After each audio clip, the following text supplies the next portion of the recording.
Cancer कितना loaded शब्द है ना। जैसे ही कोई इसका नाम लेता है हम सबके सामने किसी ना किसी का चेहरा आ जाता है। एक टाइम था कि कैंसर औरों को होता था, लेकिन पिछले 10-15 सालों में अपनों को होने लगा है। लेकिन ट्रीटमेंट का खर्च अब भी बहुत लोगों की पहुंच के बाहर है। हम सब उन केसेस के बारे में जानते हैं, अक्सर सुनते हैं, जहां लोगों ने अपने इन्वेस्टमेंट्स, अपने एसेट्स, यहाँ तक कि अपने घर तक बेच दिए to save a loved one. अब कैंसर ना होने की टिप तो मेरे पास नहीं है, लेकिन कैंसर से रिलेटेड फाइनेंशियल ट्रॉमा को अवॉइड करने की टिप जरूर है। हाय, आई एम वानी और इंश्योरेंस के बारे में मैं बहुत ही पैशनेट हूँ। क्यों? क्योंकि ये एक ऐसा एरिया है जो जितना इम्पोर्टेंट है उतना ही मिसअंडरस्टूड भी है।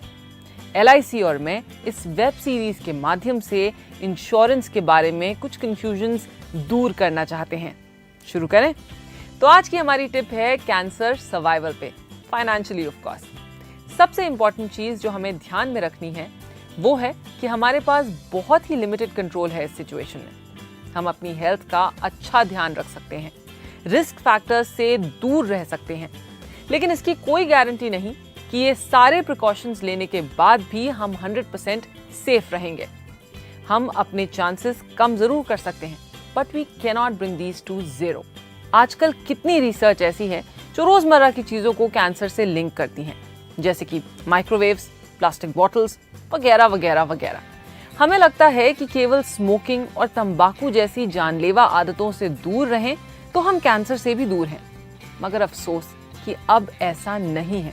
सो इट्स एक्सट्रीमली इम्पोर्टेंट कि हम रेगुलर मेडिकल चेकअप्स कराएं। जितना अर्ली डिटेक्शन उतना बेटर प्रोग्नोसिस और उतना ही छोटा ट्रीटमेंट। सेकंड, अपने लिए एक कैंसर कवर पॉलिसी जरूर लीजिए। यस, क्योंकि यही एक ऐसा एरिया है जहां आपकी मेडिकल पॉलिसी भी कम पड़ सकती है। एक तो अमाउंट की बात है, और दूसरा ये कि वो अमाउंट किन चीज़ों में खर्च कर सकते हैं आप। हेल्थ इंश्योरेंस आपके हॉस्पिटलाइजेशन कॉस्ट्स कवर करता है, मगर ट्रैवल कॉस्ट्स, उसका क्या? प्री हॉस्पिटलाइजेशन ट्रीटमेंट्स जैसे कीमोथेरेपी। क्योंकि कैंसर का इलाज अलग है, इसकी ज़रूरतें भी अलग होती हैं, और इसीलिए LIC ने कैंसर कवर प्लान को कुछ हटके बनाया है। कैंसर पेशेंट्स की पहली ज़रूरत कैश इन हैंड, ट्रीटमेंट के लिए ही नहीं, मगर ट्रीटमेंट से रिलेटेड हर छोटे बड़े खर्च के लिए। कई बार हम जिस शहर में होते हैं उस शहर में स्पेशलाइज्ड कैंसर हॉस्पिटल्स होते ही नहीं। कितनी फैमिलीज ऐसी हैं जिनको शहर बदलने पड़ते हैं, क्योंकि अक्सर कैंसर का ट्रीटमेंट 1-2 साल तक चलता है। कैंसर पॉलिसीज में आपको अपने कवर का 100% पे आउट मिल जाता है अगर डायग्नोसिस मेजर स्टेज की हो। साथ में कवर का 1% हर महीने। अगर आपका कवर 50 लाख का है तो हर महीने आपको 50,000 मंथली इनकम अगले 10 सालों के लिए। कैंसर के साथ लड़ने के लिए पूरी स्ट्रेंथ चाहिए होती है, और इस समय नौकरी या बिजनेस होल्ड पे जाता ही है। तो ये जो एक्स्ट्रा मंथली इनकम आ रही है वो आपके स्ट्रेस को मैनेज करने में बहुत काम आती है। अगर पेशेंट नहीं रिकवर करते तो उनकी फैमिली को ये मंथली इनकम मिलती है जब तक 10 साल नहीं बीतते। अगर कैंसर माइनर स्टेज का है तो आपको अपने कवर का 25% पे आउट मिल जाता है। सो अगर आपके कवर 20 लाख के हैं तो 5 लाख पे आउट, और बाकी अगर कैंसर मेजर स्टेज तक जाता है तब। और ये सब आपके हर महीने के चाय कॉफी के खर्च से भी कम दाम में।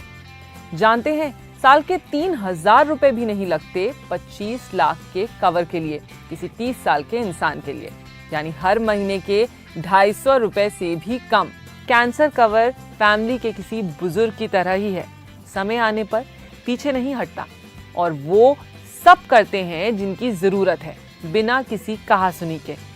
डायग्नोसिस से लेकर मंथली इनकम तक आपको बस डायग्नोसिस रिपोर्ट LIC की ब्रांच में सबमिट करनी होती है with no extra paperwork. सुन के ही रिलीफ हुआ ना? इमेजिन कीजिए कि लाइफ के उस टाइम पे जब सारा फोकस रिकवरी पे रखना हो, ऐसा एक्चुअली हो पाए। आधी लड़ाई तो आप वहीं जीत जाते हैं जब पैसे का स्ट्रेस नहीं होता। ना किसी और पे डिपेंड रहने की ज़रूरत, ना जिंदगी भर की मेहनत के बनाए हुए एसेट्स को तोड़ने की ज़रूरत। तो सोचिए और अपनी फैमिली से इस बारे में बात कीजिए। ये बातें अनकंफर्टेबल ज़रूर हैं, मगर ज़रूरी भी हैं। और फिर अपने LIC एजेंट से कैंसर कवर पॉलिसी की जानकारी भी लीजिए। इस हफ्ते आपके 2 मिनटों के लिए बहुत शुक्रिया मेरी और LIC की ओर से। हमारा show life insurance made easy आपके लिए हर हफ्ते हाजिर है। तो अगले हफ्ते हम 2 मिनट में बात करेंगे क्रिटिकल इलनेस पर।